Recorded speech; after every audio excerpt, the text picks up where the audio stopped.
right. Welcome to the Ready. USCCB First Freedom Podcast. I'm Aaron Weldon. And I'm Mary McCluskey. It's not often that federal rulemaking draws attention from a wide audience, but when the Department of Health and Human Services implemented the Affordable Care Act 10 years ago, it issued a rule requiring employers to cover contraceptives.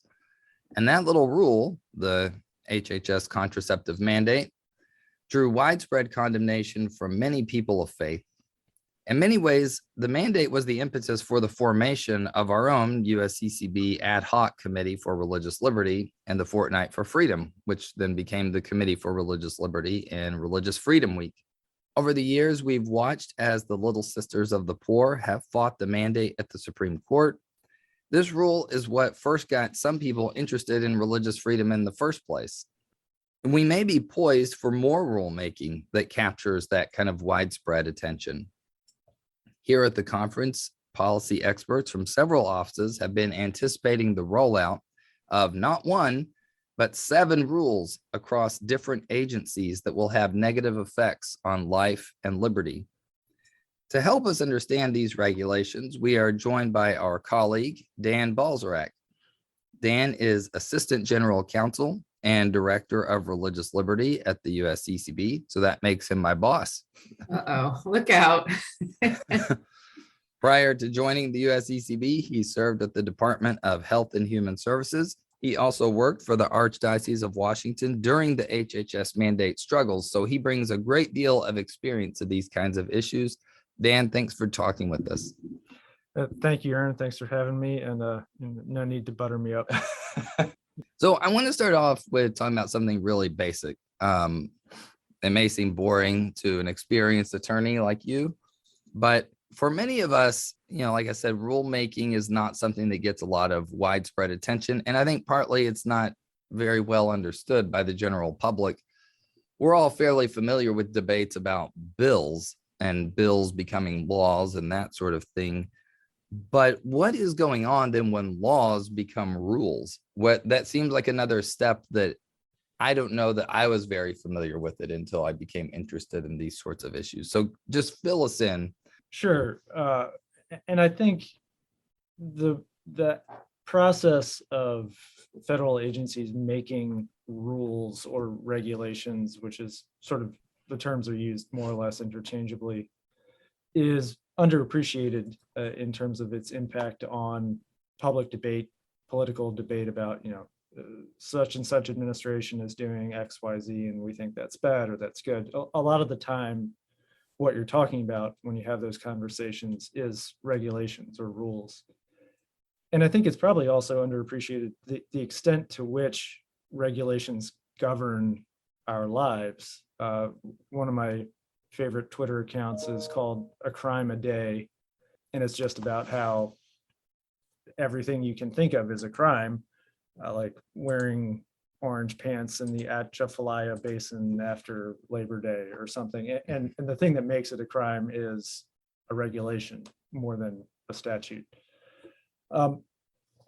So when a federal agency makes a rule, what it's doing is exercising its authority to interpret and implement statutes.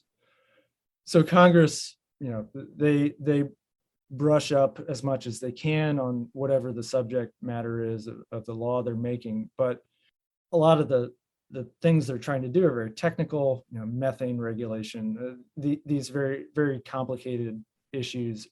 And they say, we can only take this so far.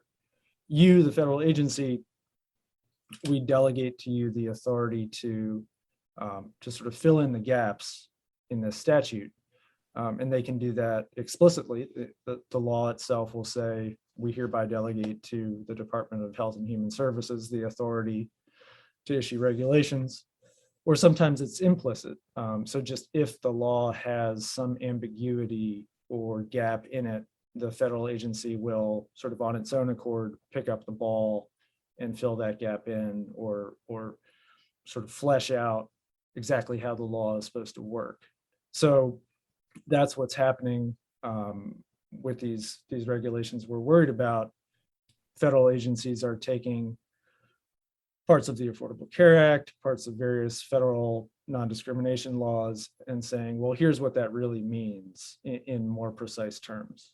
So Dan, but when you're talking about, I mean, one of my husband's favorite sayings is personnel is policy, right? So, I mean, is this very much, all of these federal agencies, right, they can be very much determined by who is in charge at the federal level. Is that the case, right? I mean, I understand there are political appointees in federal agencies, but then there are also people who work there who are not appointed, who stay on through no matter what the change in the administration at the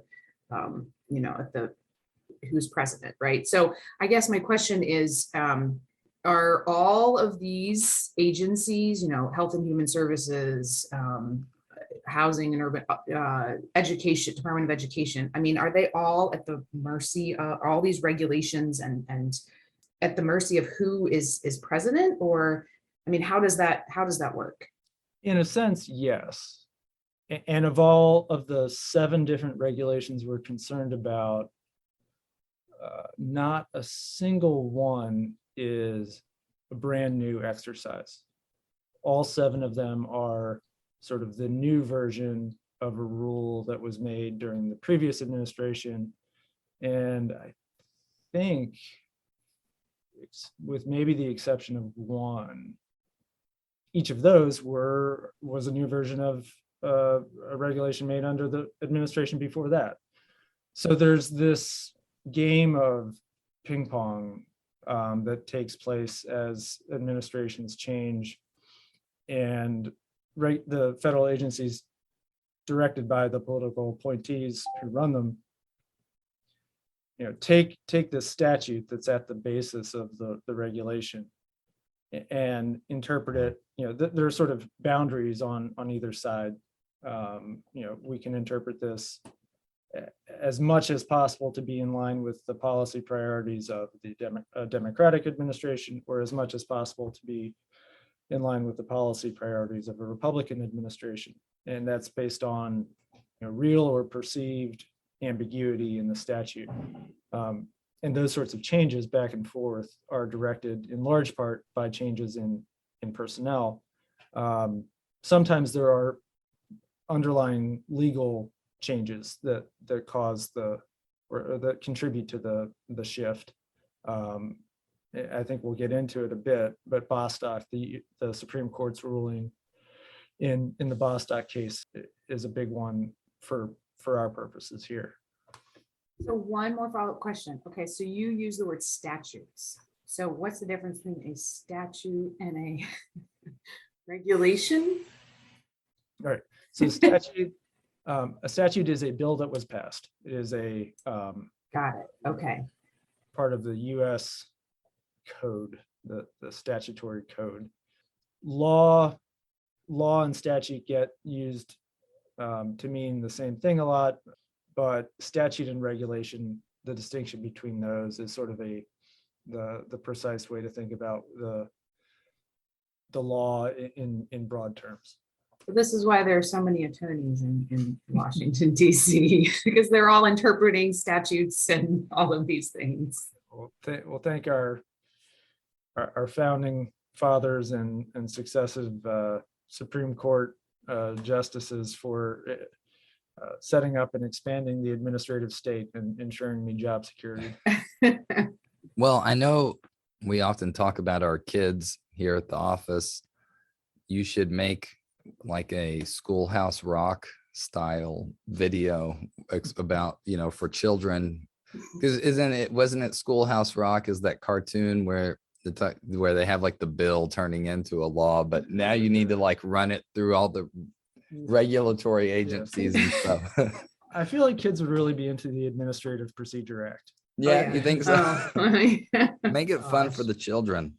Then it won't seem, because it does seem sort of mysterious, I think, to a lot of people. There's something that seems more public about what happens, rightly or wrongly, seems more public what happens in Congress, whereas this part of it all seems like what's going on now, so Yeah. I pretty much still have no idea what you're talking about. No, I'm just kidding.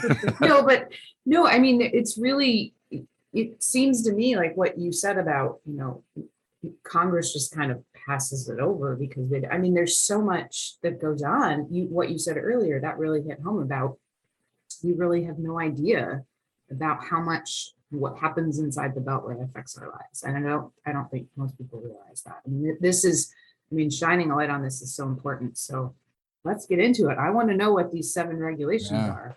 7 regulations anticipated. We probably don't want to go too in depth on every single one, but can you just give us kind of a little thumbnail sketch of each one real quick? Like, where is it coming from? What's going to happen? Mhm. Yeah, and it's very easy to get real deep in the weeds super quick on this. So give me like a secret hand signal if I'm doing that. All right, so it's easiest for me to remember these if I just go agency by agency. So there are 4 coming out of the U.S. Department of Health and Human Services. One is the contraceptive mandate.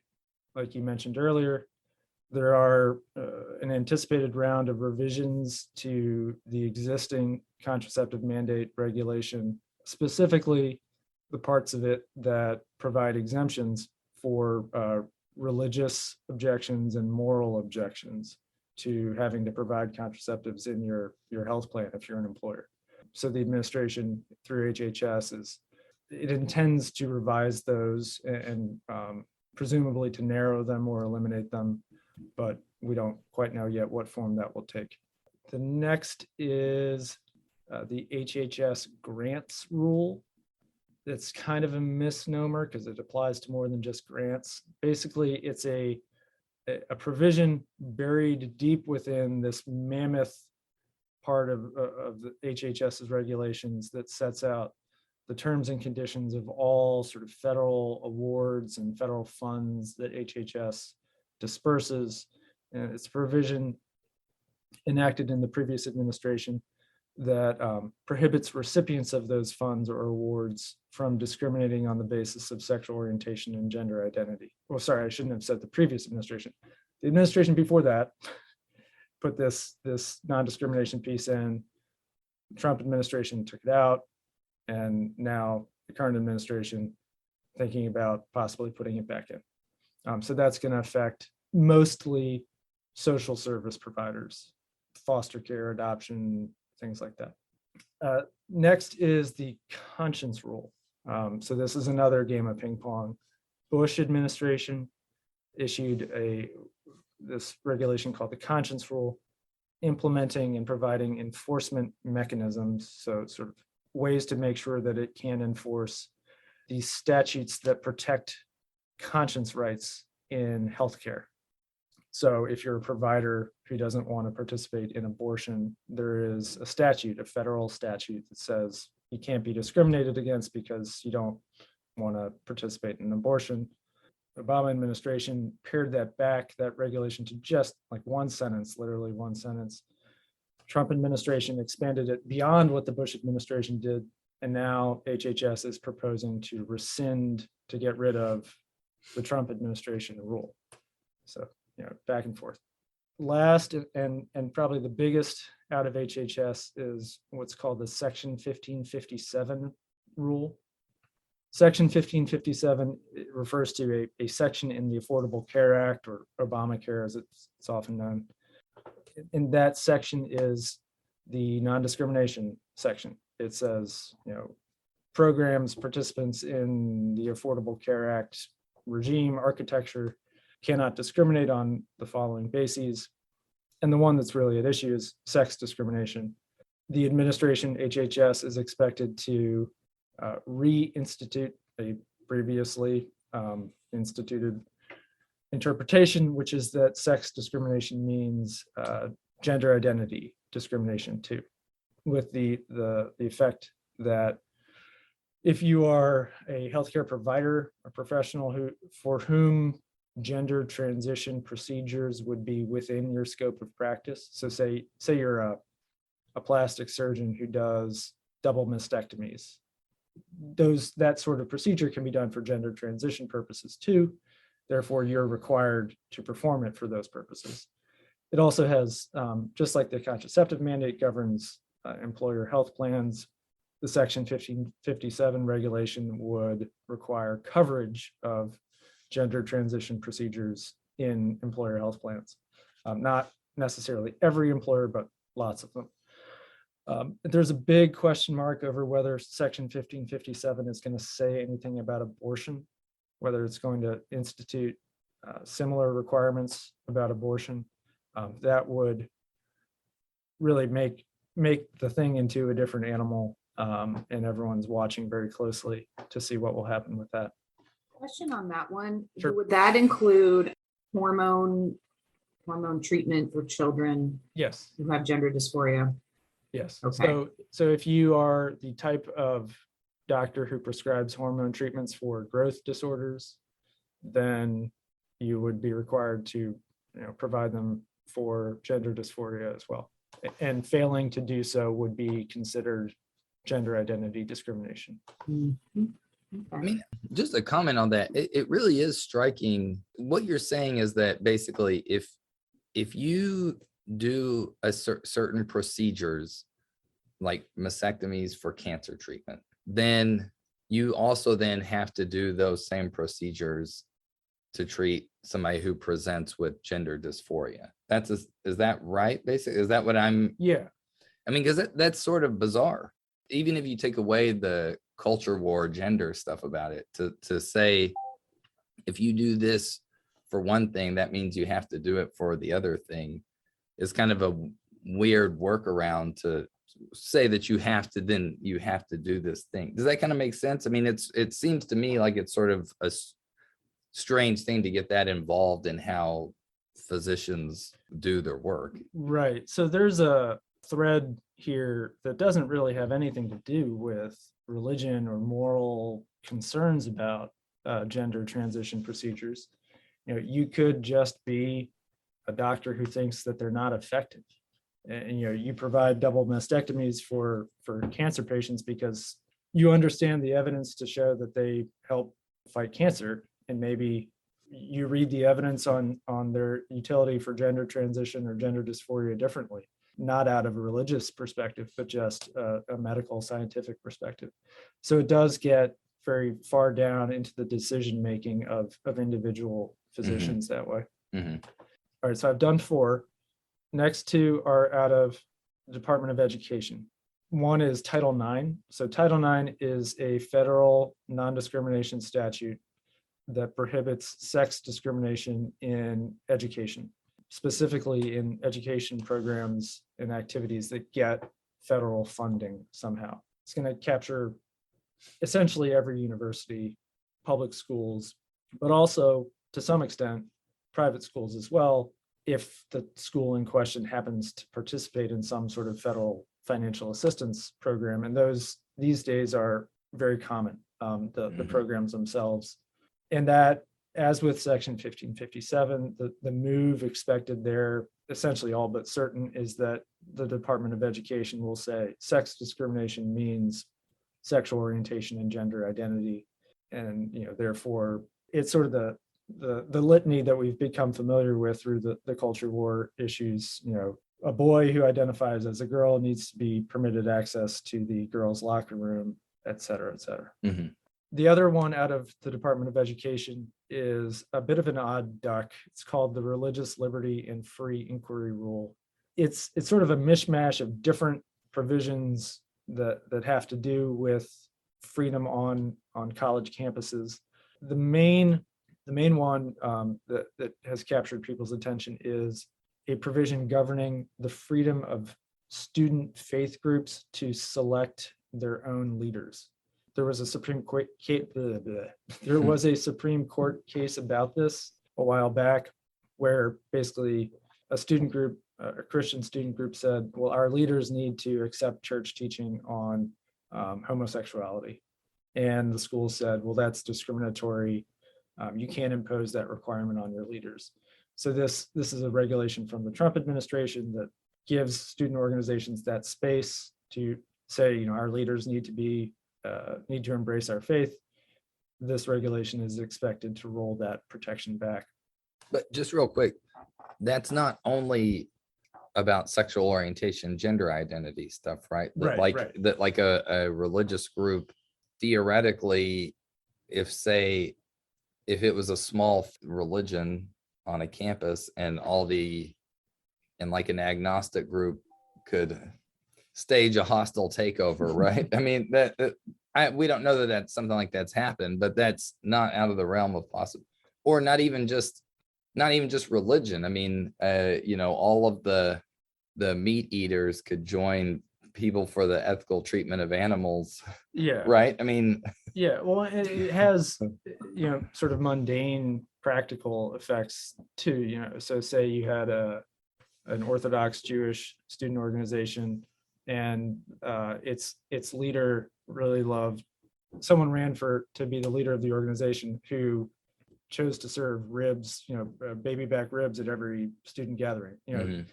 Their acceptance of Jewish teachings about, a Muslim group, their acceptance of that teaching is part of what it means to be an exemplar of their faith.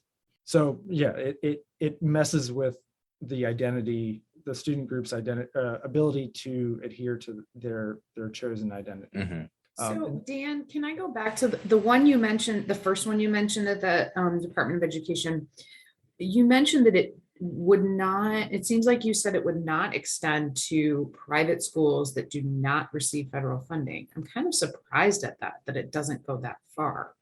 Yeah, so this goes back to the authority that the federal government has to regulate our private lives. There are different ways it can do that. The Commerce Clause is a provision in the Constitution saying that Congress can regulate interstate commerce, and that's been very broadly construed.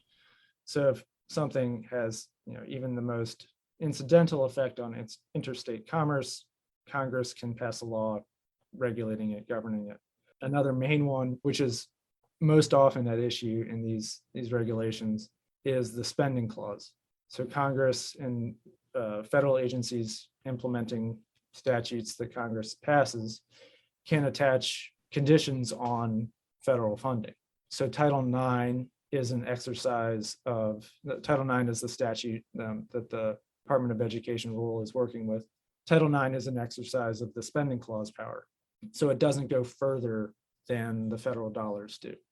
All right, so I think one we're, more. yeah, I don't think yeah. we hit all seven. We still One got more. Yeah, we got one more. So the very last is what's called the Equal Treatment for Faith-Based Organizations rule.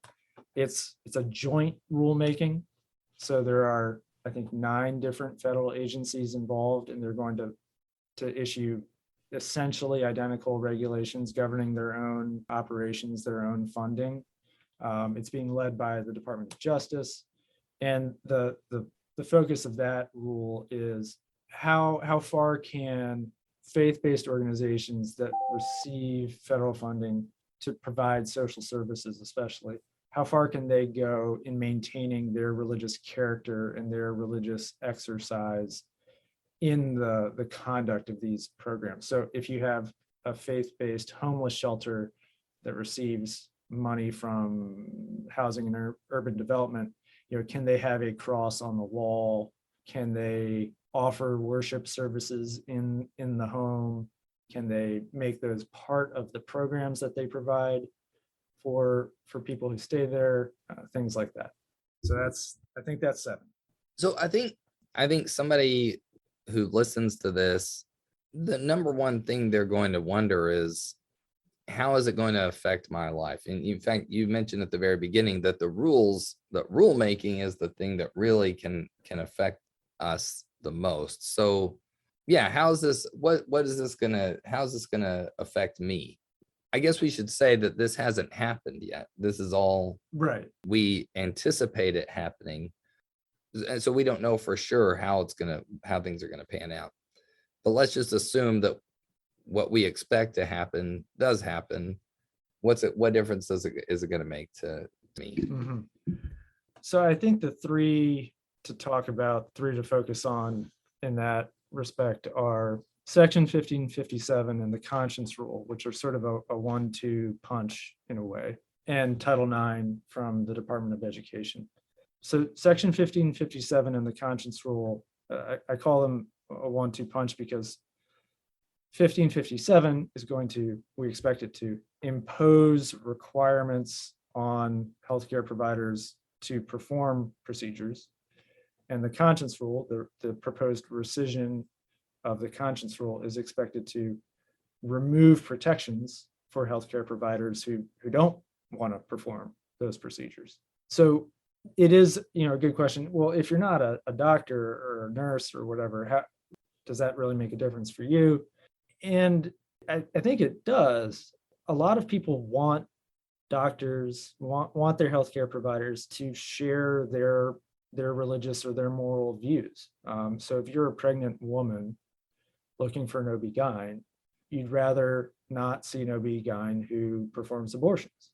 Or if you are a parent with a teenager, you might like to avoid a pediatrician who's inclined to respond to your child's gender dysphoria by recommending gender transition, hormone treatments, and eventually some sort of surgical intervention as an option.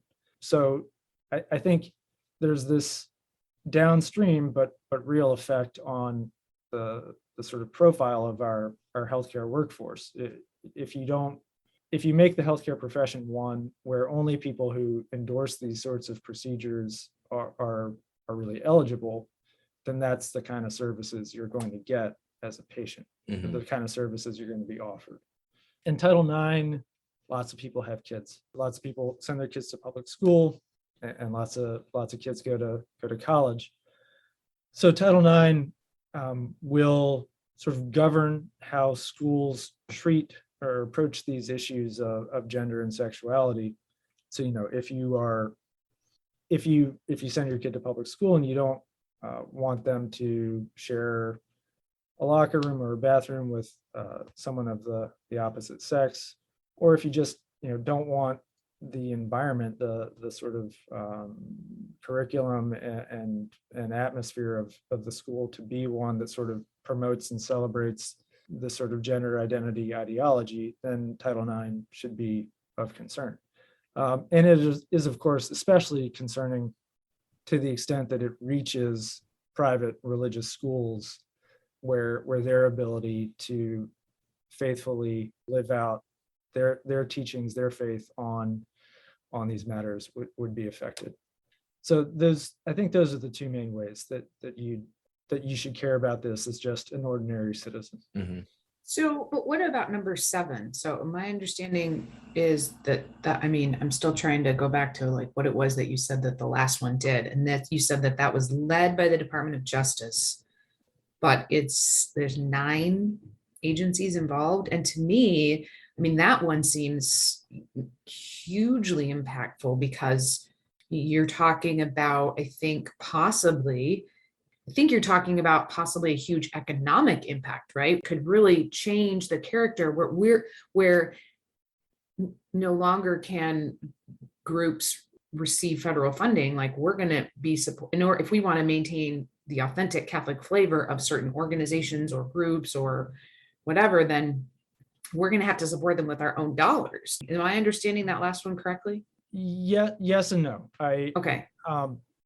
The reason I would not put that sort of at the top of our list of concerns, although certainly we're concerned about it, is that the space for movement from one administration to the other on this rule is relatively small. There are still sort of baseline protections for faith-based groups that get federal money in terms of being able to call themselves Catholic. Mainly the impact is on the beneficiaries of these programs. One of the real bones of contention is if you are a homeless person seeking shelter at a faith-run charity, can you ask them to send you somewhere else because you don't like the fact that they are Catholic or that they are Baptist or whatever? One interpretation of of the law that the agencies have taken is, yes, faith-based organizations must they bear a special burden to help beneficiaries avoid them, is sort of the idea. I think that is hard to justify, because you might be a religious homeless person who really wants a religious shelter, but there's no equivalent requirement on a secular shelter to refer you to a religious shelter. So that's the sort of thing that we're talking about in the equal treatment rules. The fact that there are 9 different agencies involved, it might be 7, might be 9, I can't remember, reflects the fact that each individual agency is in charge of implementing governing its own operations. So for Title IX, the rule that's coming out is just out of the Department of Education, but there are like a dozen different Title IX regulations, different in the sense that they are HHS's Title IX regulation and Housing and Urban Development's Title IX regulation, and et cetera, et cetera. But they are sort of carbon copies of each other as much as they can be. So DOJ, Department of Justice, has a special sort of role in ensuring uniformity across the federal agencies in terms of how they implement and interpret non-discrimination statutes. I think that point about the medical profession, I mean, essentially, people who share my convictions being unwelcome in the medical profession, that is really hits home for me, just because you're uniquely vulnerable when you go visit a physician, and so the idea that it would be almost impossible to see physicians who understand your way of life in some way, and some of those kinds of decisions that affect your health. It is something that we all have to go to the doctor sometimes, so even if it's an institution that our lives intersect with, or we live a lot of our lives in the institution of hospitals and healthcare and that sort of thing. And so the idea that faith would really be, or our religion and our convictions about some of these life matters would be sort of excluded, it would have an effect on a lot of us. So I think that's helpful to point that out. Yeah, and so lead us not into temptation. Right? So if you have terminal cancer and you're seeing your oncologist, your palliative care specialist, and it's a temptation, you're facing down this long and painful death. It's a temptation to wish to be over, for there to be a quick way out. One of the conscience statutes, one of the statutes implemented by the Trump administration conscience rule, is a protection for objections to assisted suicide.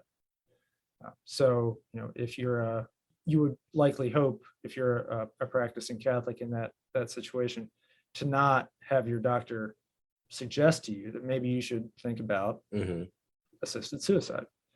So these are the sorts of impacts that could end up falling on you and me, the average citizen. Well, we have, with just the few minutes that we have left, I want to talk about what we're doing to deal with it. So first, what is the Bishops' Conference doing about all of this? How we're fighting, right?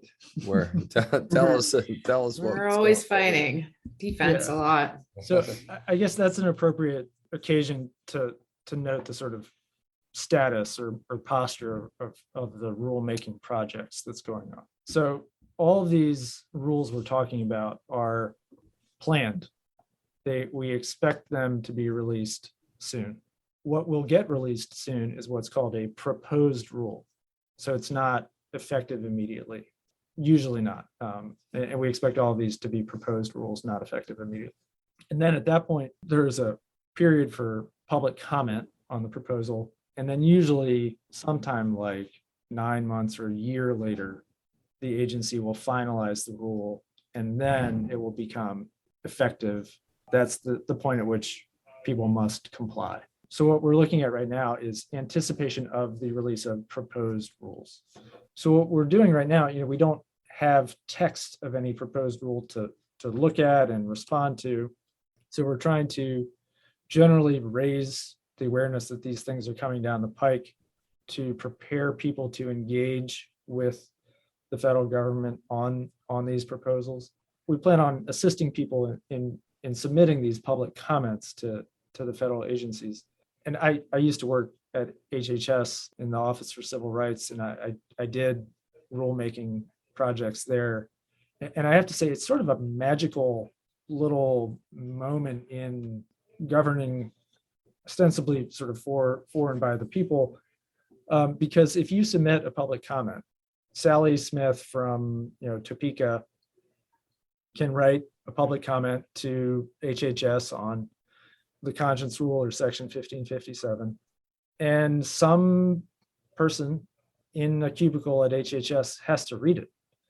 And the final rule, when they finalize it, has to adequately address any substantive point that Sally Smith raised in her comment.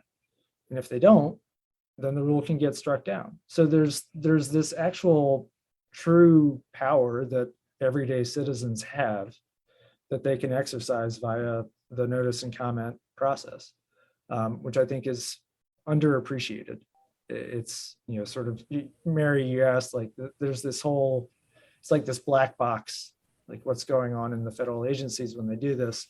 But there is this opportunity for engagement and some degree of transparency.